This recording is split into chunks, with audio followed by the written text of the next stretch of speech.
A ceia do Senhor. A ceia do Senhor é uma participação nos emblemas do corpo e do sangue de Jesus, como expressão de fé nele, nosso Senhor e Salvador. Nesta experiência de comunhão, Cristo está presente para encontrar-se com o seu povo e fortalecê-lo, participando da ceia, proclamando alegremente a morte do Senhor até que ele volte. A preparação envolve o exame de consciência, o arrependimento e a confissão. O mestre instituiu a cerimónia do lava-pés para representar a renovada purificação, para expressar a disposição de servir um ao outro em humildade semelhante à de Cristo, e para unir os nossos corações em amor. O serviço da comunhão é franqueado a todos os crentes cristãos. Foi com os pés empoeirados que chegaram ao cenáculo para celebrar a Páscoa. Alguém havia posto a jeito um jarro de água, uma bacia e uma toalha para o habitual lava-pés, mas ninguém se dispunha a executar a servil tarefa. Sabendo que a sua morte estava para breve, Jesus disse pesarosamente: desejei muito comer convosco esta Páscoa, antes que padeça, porque vos digo que não a comerei mais até que ela se cumpra no reino de Deus. Lucas capítulo 22, versículo 15 e 16. A inveja que os discípulos tinham uns dos outros enchia de tristeza o coração do mestre. Notou que continuavam a discutir qual deveria ser considerada a pessoa mais importante no seu reino. Lucas capítulo 22, versículo 24, Mateus capítulo 18, versículo 1 e Mateus capítulo 20, versículo 21. Era aquela luta pela posição, o orgulho e o amor próprio, o que impedia os discípulos de se humilhar, de tomar o lugar de servo e lavar os pés aos outros.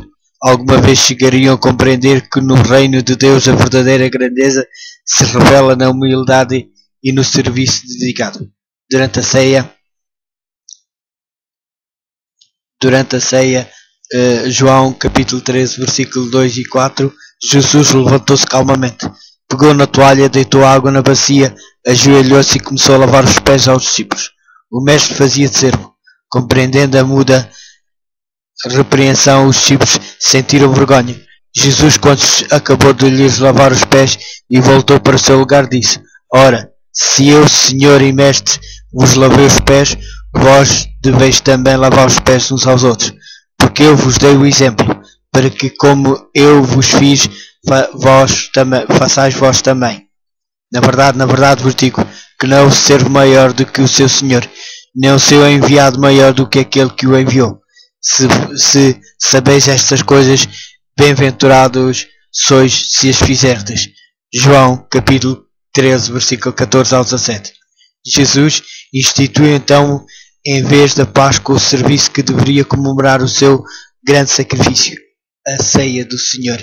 Pegou no pão sem fermento e, abençoando-o, o partiu e o deu aos discípulos, dizendo: tomai, comei, isto é o meu corpo, que é partido por vós, fazei isto em memória de mim. Então tomou o cálice de bênção e, dando graças, deu-lhe, dizendo: bebei dele todos, porque isto é o meu sangue, o sangue do Novo Testamento, que é derramado por muitos para a remissão dos pecados. Fazei isto todas as vezes que beberdes em memória de mim, porque todas as vezes que comerdes este pão e beberdes este cálice, anunciais a morte do Senhor até que venha. Mateus capítulo 26, versículo 26 ao 28.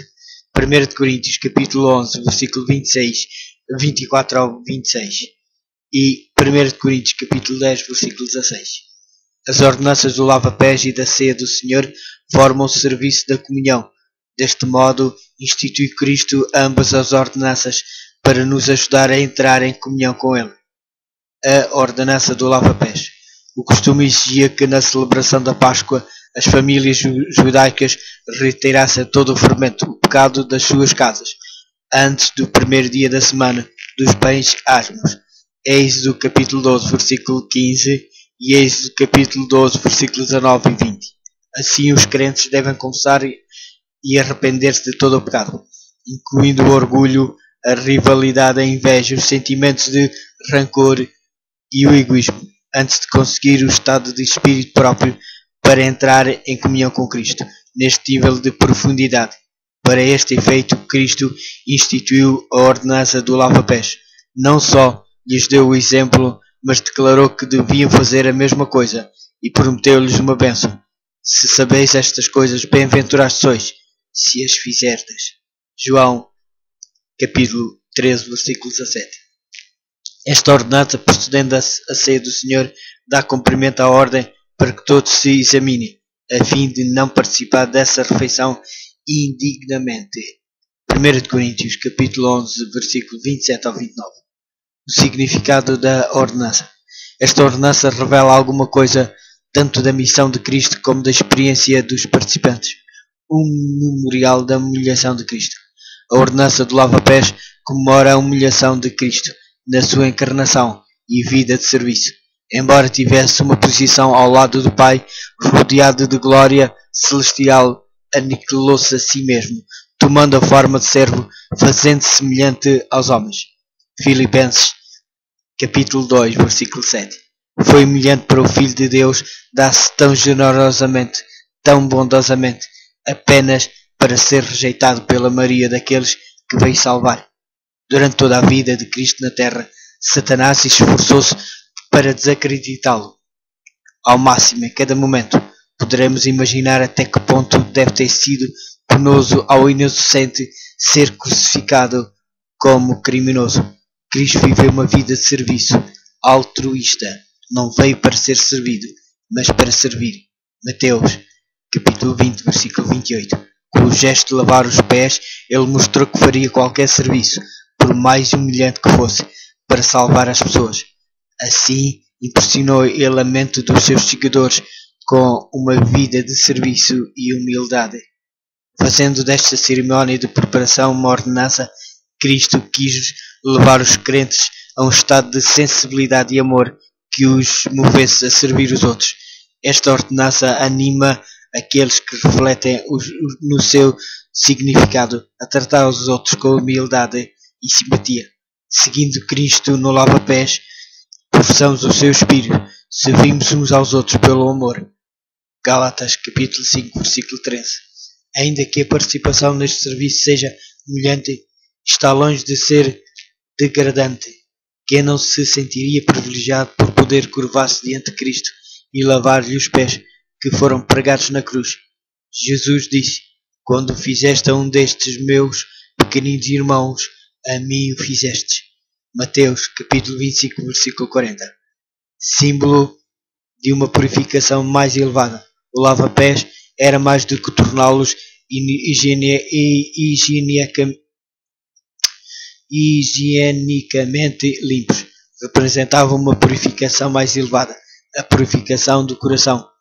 Quando Pedro pediu a Jesus que lhe lavasse todo o corpo, o mestre respondeu: aquele que está lavado não necessita de lavar senão os pés, pois mais todo está limpo. João, capítulo 13, versículo 10. Quem toma um banho fica limpo. No entanto, os pés calçados com sandálias abertas depressa se enchem de pó e precisam de ser novamente lavados. O mesmo se passava com os discípulos. Os seus pecados haviam sido lavados pelo batismo, mas a tentação tinha-os levado a abrigar no coração o orgulho, a inveja e a maldade. Não estavam preparados para uma comunhão íntima com o seu Senhor, nem para aceitar o novo concerto que ele iria estabelecer com eles. Com o lava-pés, Cristo quis prepará-los para a participação na ceia do Senhor. Com exceção de Judas, o traidor, os corações dos discípulos foram purificados do egoísmo e do orgulho pela graça de Cristo, ficando eles unidos uns aos outros em amor por meio do ato abnegado de Cristo. Foram humilhados e aprenderam a lição. Nós, como os discípulos, quando aceitamos Cristo e fomos batizados, fomos também purificados pelo seu sangue. Mas no caminho da nossa vida cristã, falhamos. Os nossos pés apanham pó. Precisamos de ir de novo a Jesus, para que Ele, com sua graça, nos purifique de toda a compuscação. No entanto, não é necessário que voltemos a ser batizados, porque aquele que está lavado não necessita de lavar senão os pés. João, capítulo 13, versículo 10.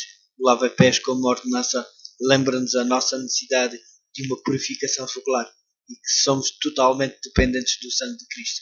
O lava-pés em si mesmo não pode purificar do pecado. Só Cristo nos pode purificar. Uma comunhão de perdão.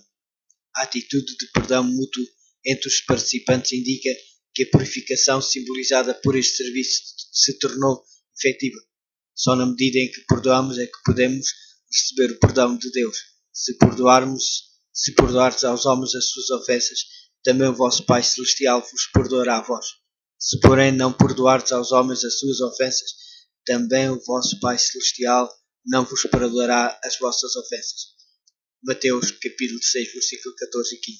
Jesus disse: Vós deveis também lavar os pés uns aos outros. João capítulo 13, versículo 14. Precisamos de estar dispostos a lavar os pés de outra pessoa e também a consentir que nos lavem os pés. Neste último caso, admitimos a nossa necessidade de ajuda espiritual. Concluído, o serviço à nossa fé garante-nos que estamos limpos, porque os nossos pecados foram lavados. Porquê? Por Cristo. Mas são irmãos crentes que nos ministram os símbolos do ministério de Cristo, pelo que este serviço se transforma numa comunhão de perdão, uma comunhão com Cristo e com os crentes. Este serviço do lava-pés demonstra o amor de Cristo pelos seus seguidores até ao fim. João, capítulo 13, versículo. Quando Pedro respondeu, recusou que Cristo lhe lavasse os pés, o mestre argumentou: se eu não te lavar os pés, não tens parte comigo. Não havendo purificação, não há comunhão. Os que desejem continuar a comunhão com Cristo terão de participar nesta ordenança. Na mesma tarde, Jesus disse: um novo mandamento vos dou, que vos ameis uns aos outros, como eu vos amei a vós, que também vós uns aos outros vos amei. A mensagem da ordenança é clara: servi-vos uns aos outros pelo amor. Gálatas, capítulo 5, versículo 13. Ter esta espécie de amor significa ceder o melhor lugar ao nosso vizinho, considerando os outros superiores a nós mesmos. Filipenses, capítulo 2, versículo 3. Ela ordena que amemos aqueles que têm uma opinião diferente da nossa. Não consente que guardemos sentimentos de supremacia ou parcialidade. O nosso estilo de vida deverá refletir o amor aos crentes, nossos irmãos, ajoelhando diante deles e lavando-lhe os pés, regozijemos de poder viver com eles na eternidade. Todos os que seguem o exemplo de Cristo nesta ordenança sentirão de certo modo o que significa amar como Cristo amou. E esse amor pode ser um poderoso testemunho. Certo monge budista pediu uma vez ao missionário que lhe sugerisse uma cena que representasse o cristianismo. Os artistas deviam decorar uma sala nos terrenos do mosteiro com frescos e relevos que descrevessem as principais religiões. Depois de alguma reflexão, o missionário começou a ler-lhe o capítulo 13 de João. O monge não disse nada enquanto eu lia, conta o missionário, mas senti uma calma e ao mesmo tempo uma força estranha e assustadora durante a descrição da cena em que Jesus lava os pés aos discípulos. Naquela civilização, falar em público de qualquer coisa que tivesse que ver com os pés era considerado de muito mau gosto. Quando terminei a leitura, houve um momento de silêncio. Ele olhou-me incrédulo e perguntou: quer você dizer que o fundador da sua religião lavou os pés dos alunos? Sim, repliquei. Aquele rosto de lua cheia, com as sobrancelhas e cabeça rapadas, que habitualmente se mantinha sereno, que expôs e escandalizou-se. E surpreendido, perder a fala, e eu também, engoli várias vezes em seco. Ficámos ambos absortos na imaginação da cena, enquanto eu fixava a incredulidade estampada naquele rosto. Transformou-se em temor reverente. Jesus, o fundador do cristianismo, tinha tocado e lavado os pés sujos de pescadores. Passados uns momentos, recuperou o domínio de si mesmo e pôs-se pé. Agora é que estou a compreender a essência do cristianismo.